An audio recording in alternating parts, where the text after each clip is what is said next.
Olá! Você sabe qual é o melhor momento para você fazer o planejamento patrimonial dos seus bens? É sobre isso que vamos falar neste vídeo. O meu nome é Kátia Paixão, eu sou advogada, especialista em planejamento patrimonial da família através do sistema de holding. Então vamos lá. O que a todo momento temos deixado aqui em nossos canais, nas nossas redes sociais, são conteúdos falando dos benefícios que o planejamento patrimonial pode trazer para você e para a sua família. Entre esses benefícios, você vai contar com a proteção do seu patrimônio, você vai contar com a redução na carga tributária, você vai também se beneficiar ali acerca de eventuais conflitos entre a família, conflitos matrimoniais, e também vai impedir que a sua família enfrente um processo de inventário no futuro, quando você vier a faltar. Estes são os benefícios. E aí, quando vamos analisar, mas por que eu tenho que fazer o planejamento patrimonial? Ou, como reformular essa pergunta, né? Quais seriam os prejuízos caso eu não faça? Então, veja bem, não fazer já vai caracterizar um prejuízo para você e para sua família.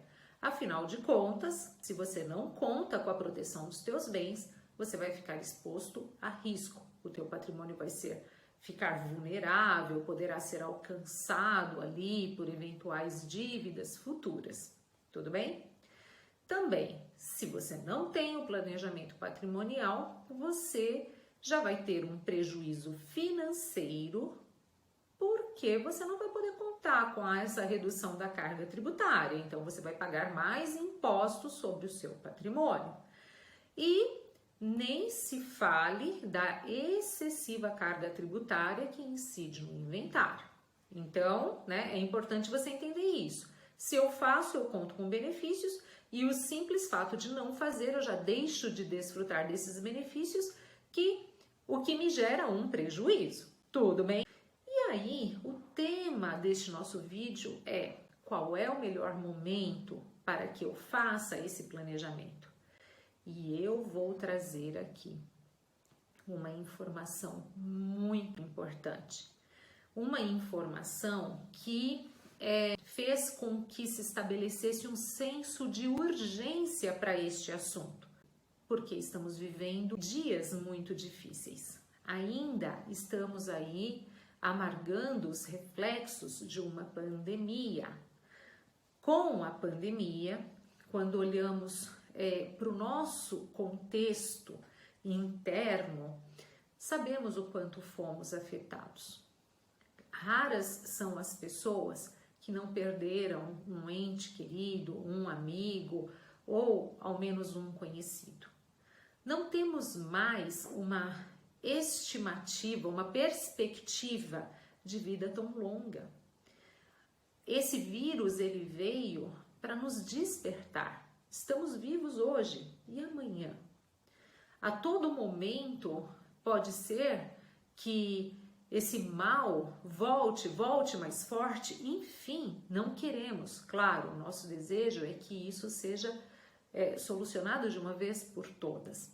Mas hoje temos uma consciência muito diferente de 2, 3 anos atrás, onde tranquilamente nós poderíamos ali planejar a nossa aposentadoria e naturalmente sabemos que um dia vamos partir, mas com grandes chances de chegar aos 80 anos. Hoje já não é mais assim. Mudou a nossa perspectiva. Então, esse é um ponto, reflexo de uma pandemia. O outro ponto é que, também por causa da pandemia, os cofres públicos, eles simplesmente estão com rombo. Foram muitos recursos financeiros que tiveram que ser disponibilizados para atendimentos nas redes hospitalares públicas, E não só isso, né? Também auxílio assistencial, enfim, né? Aí o desemprego, tudo que de um modo muito sério, muito crítico tem afetado a economia do nosso país. Ok, então diante desses dois pontos, sabemos que agora, a qualquer momento, podemos, né, não estar mais aqui. E aí, como é que fica o meu patrimônio? Ainda tem essa outra situação, que é um problema que ainda permanece na nossa sociedade, especialmente aqui no nosso país. E aí, qual é a notícia importante para dar para vocês? É que a OCDE sugeriu que para amenizar ali as dificuldades financeiras dos governos, fosse aumentado o imposto sobre a herança. Mas quem é a OCDE? É a Organização para a Cooperação do Desenvolvimento Econômico. E por que ela está sugerindo isso? Ela está sugerindo isso sob o argumento de que este imposto sobre a herança é o tributo que menos dá retorno financeiro para os cofres públicos. E ela destaca, inclusive, os Estados Unidos como sendo o que menos contribui. Ela dá a notícia ali de que os Estados Unidos têm de contribuição, com base nesse imposto sobre a herança, de apenas 0,2%. Gravem essa informação.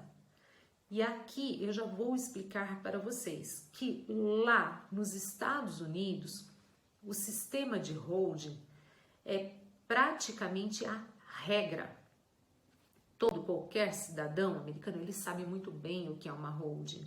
Ele deseja isso para a família dele porque ele quer contar com os benefícios que o sistema proporciona.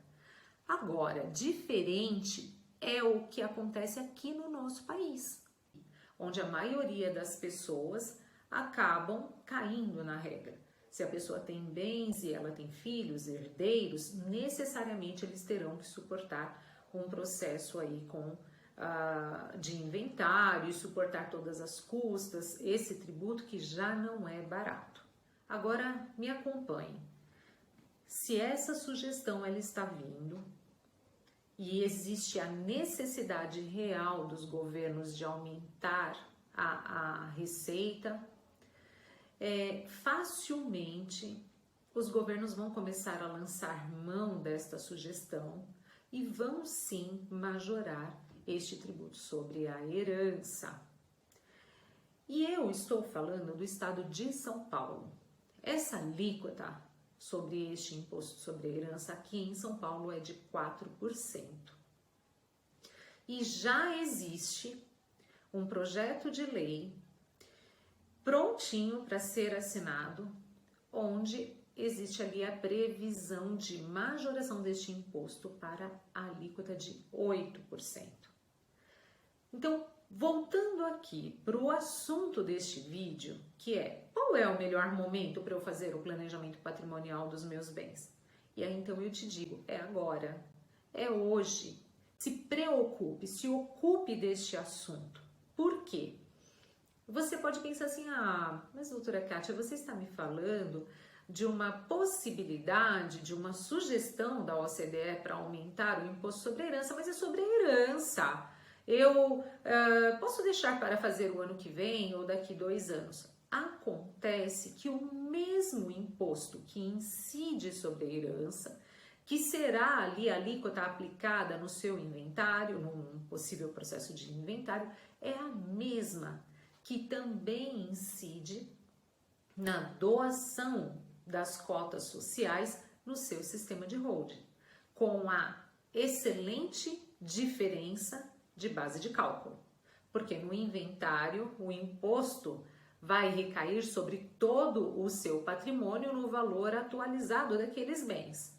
Já no sistema da holding, a alíquota, a exemplo do meu estado que é 4%, ela vai incidir sobre os valores de aquisição lá do passado. Então, a base de cálculo sendo menor, o seu tributo será muito menor.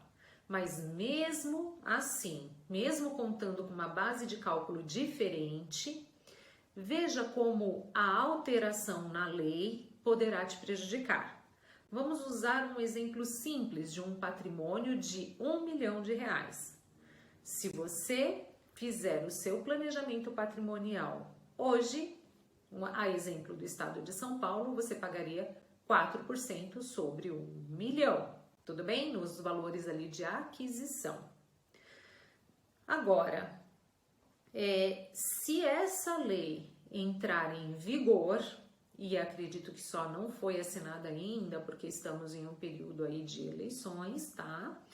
Aí imagine, se você deixar para fazer o seu planejamento no ano que vem, o imposto que hoje você pagaria 40 mil, você vai pagar 80. Então, certamente você vai se ressentir por não ter tomado essa medida, essa decisão antes. Agora, é claro, esse patrimônio que dentro do sistema da holding teria como base de cálculo 1 milhão, certamente, Deus nos livre dessa situação, porém, se partirmos, certamente a base de cálculo desse patrimônio de 1 milhão vai ser muito mais alta e a alíquota do imposto ainda sendo alterada, a tua família amargará um grande prejuízo. Então, eu espero que esse vídeo contribua com você para ampliar o seu entendimento. E veja bem, isso não é uma fala minha. Eu faço questão, eu vou deixar aqui na descrição deste vídeo o link para acesso dessa matéria falando da sugestão da OCDE. Inclusive as críticas dela ali com relação aos Estados Unidos, que é o país que menos contribui. E digo mais, a OCDE ainda trouxe um outro argumento de que quem seriam os mais afetados com essa alteração do imposto sobre a herança seriam os mais abastados, as pessoas mais ricas. E isso é um falso argumento. Sabe por quê? Porque os mais abastados, os grandes empresários, as pessoas mais ricas, essas certamente não terão de enfrentar processos de inventário, porque já tem o seu sistema de holding feito, o planejamento patrimonial da sua família está tudo redondinho, eles não estão mais sujeitos a este imposto. Agora, a classe média, o cidadão comum da sociedade, esse sim, ele ainda, muitos nem têm acesso a essa informação. E aqui eu aproveito para te parabenizar, que tirou um tempinho para entender um pouco a respeito disso. Eu agradeço a sua atenção, peço que você se inscreva em nosso canal, ative o sino da notificação e continue acompanhando os nossos conteúdos. Um forte abraço e até mais!